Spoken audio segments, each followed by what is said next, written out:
Hey guys, Nasco here from the amazing Ammo Men's Tribe. Hope you guys are doing well on Monday, July 11th. So just diving into the next chapter of Wild at Heart.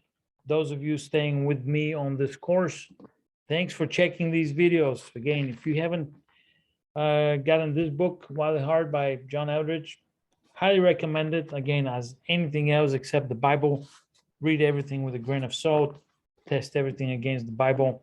There are plenty of people writing criticisms of other Christians' books, and that's okay. But I kind of get a kick every time when a theologian, they haven't done anything except just reading other books and making comments on books. They really haven't accomplished much. I get a kick when people like that are kind of writing their criticism about people. It's like, okay, just go do something positive and maybe I'll listen to what you have to say. But again, read everything with a grain of salt and let's dive into this. Chapter 7 of Wild at Heart. John is dealing with we're still dealing with the wounds, guys. I told you, if you had a perfect childhood, if you had a perfect life so far, awesome. I'm very happy for you. Please identify yourself so we can celebrate. No, I'm not being funny. I'm not trying to be, this is not sarcasm. I'm honest. If you really had no problems whatsoever, nobody hurt you, nobody said bad things about you, people that you looked up to and father figures, your own fathers, um, people in authority, they've always treated you with respect. You were never hurt. That's awesome. But you know what? Uh, John has a pretty cool statement that he says in the later part of that chapter that I'm not sure that I can trust a person that was not hurt or tested. We'll get to that in a moment here. Actually, before I butcher this, let me really get this right, okay? Because it is not going to be right. Testing. Um, so, do you trust a man who has not suffered? That's the question. And it's not about becoming victims and walk around the church and in life with little tags and name tags and list of hurts and pains and all that. It's not about this, guys. This is about a journey, making sure that we are fully engaged with who we are, God created us to be as men, and being ready for battle, being ready for adventure with God. And those of us that are married, being able to infuse everything we do and say with the love of Christ into our families, for our spouses, for our children. So I've been thinking about this. John 15 is a beautiful picture of what Jesus tells us about who we are, that he's the vine, we're the branches. Right now, if you come visit me on my property, you're going to see we have 5 rows of grapevines. They're beautiful. And we're praying these stinker beetles, may they go back to wherever they came from, because those beetles don't belong in my garden. But the vine is an amazing plant, amazing creation by God. And what a beautiful example of what Christ made us to be. He's the vine, we're the branches. I cannot do anything aside from him. And so when we think of that aspect, and this is a pretty cool point straight off the bat, John reminds us that we are made to be dependent on God, to depend on God. We're made for union with him, and nothing about us works right without him. Here's a great quote by C.S. Lewis. A car is made to run on gasoline, and it would not run properly on anything else. Now, God designed the human machine to run on himself. He himself is the fuel our spirits were designed to burn, or the food our spirits were designed to feed on. There's no other. What a great quote. If you don't get anything else out of this study, get this. That's the bottom line. We're made for God.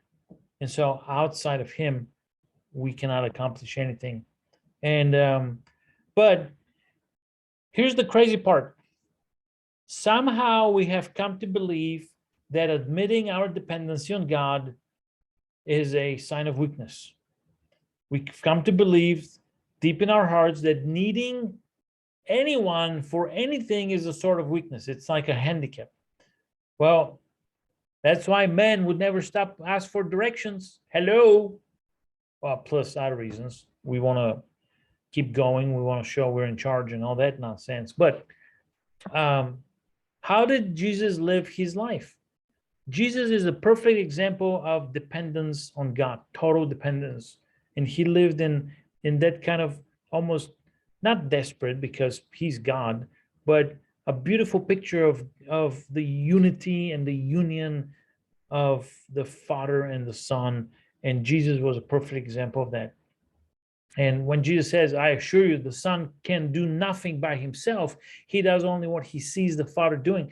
So and then Paul says, I live by the power of the living Father who's, and not Paul, Jesus says, I live by the power of the living Father who sent me. The words I say are not my own, but my Father who lives in me and does his work through me. The Father and I are one. So why is this important? Well, because many men live with a deep misunderstanding of Christianity and their relationship with Christ. That's why it's important. Remember, masculinity is an essence that is passed from a father to a son. The true essence of strength is passed to us from God through our union with him. And so when you read Psalm 123, King David says, I look up to you. Actually, let me read this. I'll switch screens here for a second, get to that psalm. David says, I lift up my eyes to you who sit enthroned in heaven, as the eyes of slaves look to the hand of their master, as the eyes of a female slave look to the hand of her mistress. So our eyes look to the Lord our God till he shows us his mercy. But guys, this country called the United States of America is being set on principles of freedom, and we don't have time to read the opening statements of the Declaration of Independence and all of that. But being free has moved us into a direction of where we have started to think that we could be free from God. Oh yeah, I believe in God. I may call on him when I need him, but most of the time I don't need him, so I'll manage. Wrong. Totally wrong, guys. Totally wrong, not on theological level, but also as a attitude of our hearts. We cannot do that. And so when King David writes these words, think of King David as a true man that is unashamed to admit his desperate dependence on God. I mean, men are typically kind of harsh with the broken places within them. Think about it. Many would report feelings as though there's a boy inside and they despise that about themselves, but that is not how God feels about it. He's furious about what happened to you. So going back, this is no time for therapy. We're not going to be holding hands, Andy, if you're watching this. But when we think about the wound, think about this. A wound unfelt is a wound unhealed. And there's a process that we got. Guys, we got to go through this. If you don't want to go through this, I can't force you. That's up to you. You keep plowing through life however you've been doing it up until now. But think of the process of God healing. God is an amazing God, and he brings healing in so many different ways. I mean, think of all the miracles Jesus did. Yeah, there are some repeats of healings, but look how he healed the blind. Never the same way twice. He healed with a spit. He healed with spit in the mud, by speaking, with a touch, by kicking out a demon. So there's really no formulation with God, how God can heal the wounds that we carry in our hearts. But the first step of the process is this: a restoration of my heart begins with a surrender, total surrender, yielding my life to the one who is our life, and then inviting Jesus into the wound. Look, guys, that That's okay. If we admit it, yeah, if you meet with a close friend and you trust them and you share about an experience, about an uncle who mistreated you, molested you, or how your father was harsh with you, never came to your games, or that he was always working, was always absent, and or on and on and on. We can have multiple examples of stuff like that. Guys, surrendering my life to Christ is my first step. I got to do that. But the next step is something that I'm concerned that some of you guys watching this and some of our own guys, they have never had this, and that's grieving. Yep, grieving. Come on, let's be honest. Um, how many of you like crying? I don't like crying. I don't like showing crying. Why? Because that's vulnerable moment. That's too personal. Back off, you guys. It's like just leave me be. So we're kind of avoiding any moments of church services or any moment like that that's gonna, oh my gosh, what am I gonna do now? Everybody knows that I'm just a heap of a bunch of troubles here. No, that's not the case. Grieving, listen to this, guys. We must grieve the wound and admit that it mattered in our life. If you don't do that, you're kind of just polishing it, and sooner or later, that may blow up big time. Grieving is the only honest thing we can do. Listen, for grieving, in grieving, we admit that we were hurt by someone we loved and or that we lost something very dear and it hurt us very much. That's all. That's what grieving is about. I did my own grieving recently, just reminiscing on different things over the past 20, 30, 40 years, whatever. And I had to come to terms with certain things. Guys, the amount of relief, the amount of freedom. It's like, yeah, I still remember it. I still remember words about a, a punk telling me that I gotta be fired for an email that I thought was pretty cordial and respectful, but that guy thought I gotta be fired. And that was a treatment. Literally, I was treated like I was an intern, like I was just out of high school and didn't know anything. And talk about lesson learned. I still remember that. But do you know what, guys? Doesn't bother me. There's no pain in it. Actually, I can still remember it. I'm kind of smiling, chuckling for it. I'm like, whatever. Why? Because I acknowledged it, I admitted it, and I dealt with it. And guess what? I kind of surrender it. But the next step is after surrendering to Jesus, grieve over it, admit that it hurt, grieve over it. Next one is forgive. We got to forgive. Forgiveness is setting a prisoner free and later discovering the prisoner was you. Think of that. And forgiveness is a choice. It's not about, I'm going to wait and forgive when I feel like forgiving, because you never get there. Feelings take time to heal after the choice is made.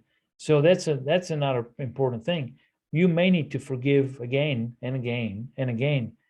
Forgiveness is not saying it didn't really matter, I probably deserve part of it, or anyway. Forgiveness literally says it was wrong, it mattered, I release you. So guys, look, I don't know how to say this, but this is a foundational thing for our men's tribe. And I'm still kind of baffled. How could I have solicited more response from you guys to sign up and study this together and not just watch a video for the 5 of you watching it? But this is a foundational thing. If you're going to carry your hurts around our men's tribe, there's really no nicer way to say this. We would love for you to be around, come to meetings and all that, but our tribe needs to be healthy. I would like to live and share my life with strong men, stronger men, healthy, stronger men of God. And if you're carrying hurts from your past, look, guys, sooner or later, you're going to hurt somebody. You're going to say something, you're going to do something, and that's not good. We don't want to go there, please. So I'm going to still keep trying. I may actually this Saturday, if you come for breakfast, I'm not going to tell you what I'll do for breakfast and sharing on Saturday. So come for breakfast. But wrapping this up because time to go is after we invite Christ into our and then we journey with him into our wound and forgive those who have hurt us, we need to ask God to father us. Look, I had a blessing of having a loving, caring, providing father. My father, Mitko, lives in Bulgaria. He's just celebrated 79 years 11 days ago. And I love him. I love him. He's a great man of God. Knowing his white hair, I know how I'm going to look one day. white hair like snow. But time is going. He's growing older and coming closer to the time when God's going to call him home. Who's going to be my father? I've always had my heavenly father in my life. I was born and raised in a Christian home. What a huge blessing that is. But asking our heavenly father to father you, to father me is critical. Why? Because again, this goes back to what I started with, the quote from C.S. Lewis. God created us to be beings that are dependent on him. There's no way around this. No way around this. I cannot replace my relationship with God with things of life and fame and influence and money and belongings and prestige and titles and all that. No, all of that is chasing wind, chasing wind. Nothing but God can satisfy the deepest, truest earnings of my heart and my needs. And actually, by the way, if you're married because you were thinking that in marriage you're going to get fulfilled, you're going to get your soulmate, you're going to find your partner, yeah, those things are true. But guess what? Your spouse cannot fulfill your needs. Only God can. God can use your spouse to fulfill some of your needs. But even at their best days, at their best attempts, they're going to fail short. We fell short. I fell short of meeting the needs of my wife. Why? Because I'm not God. I cannot be God. And some of you guys need to stop playing God in your own families and kind of come down and start enjoying the journey with your kids and your spouse as a fellow journeyman on the same journey of pursuing God and going after God and living lives to the fullest. But let's go back to wrapping this up and closing it off. When you ask God to become your father and he fathers you, there's something amazing that happens. God starts calling us with our true name. So what's your name? No, I'm not asking for your social security, driver's license, and all that. Somebody gave you that name. God is the only one who knows you and who you really are.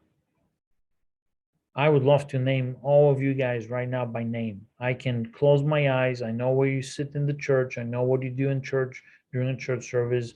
I know where you sit in the kids' chapel when we meet for devotions after breakfast. I know your names, but those are names that everybody knows you. But does that name reflect who you really are? Does the name Nasco mean anything to you guys? You don't even know Nasco is an abbreviation from Athanas, and Athanas is from the Greek Athanasios and the Latin Athanasius. But who cares? They named me because there was a peace offering for the grandparents that were not accepting my mom in her family after they got married. And then the baby Nasco brought in peace to the kind of the fighting fractions of the two sides of the families. But is this the name that really God knows me when God looks into me and when he sees me? Is he calling me Nasco? Or is he calling me Maximilus? Or is he calling me Henry V? Or is he calling me something else, somebody else? Something that describes really who God made me to be. And so here's the bottom line. You and I, we must ask God what he thinks of us and we must stay with that question until we get an answer. So really wrapping it up for a fifth time here. Until we're broken, our life will be self-centered, self-reliant, and our strength will be our own. So as long as you think you're really something in and of yourself, what will your need of God be? And the statement that I gave you earlier, don't trust a man who has not suffered. Pretty good statement. Guess what? If I have to go into a battle with guys that have never even stepped on a battlefield, do you think I'm going to be excited of joining into a battle with guys that have never been in the battlefield? I don't think so. I would like to have guys around me that are seasoned, they're experienced, that they know, they understand, they have the background, they have the training, they have the stamina, they have the character. And when I go into a battle with the rest of the guys from our tribe, I want to make sure that those guys have been tested. So I really don't, there's no nicer way to say this, but how can I trust some of you guys that you're kind of, I mean, yeah, I get it. You're on the fringes, you're on the sidelines, some of you are in the woodworks. I don't even know where you are. But at the same time, I already have guys in my life from the men's tribe that I know that I can pick up the phone right now.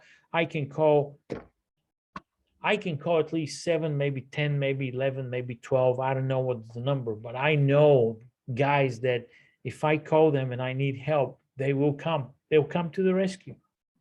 Why? Because they know that admitting I need something is not a weakness. They know that they've been also tested and tried, and they know that none of us have been built to fight battles alone.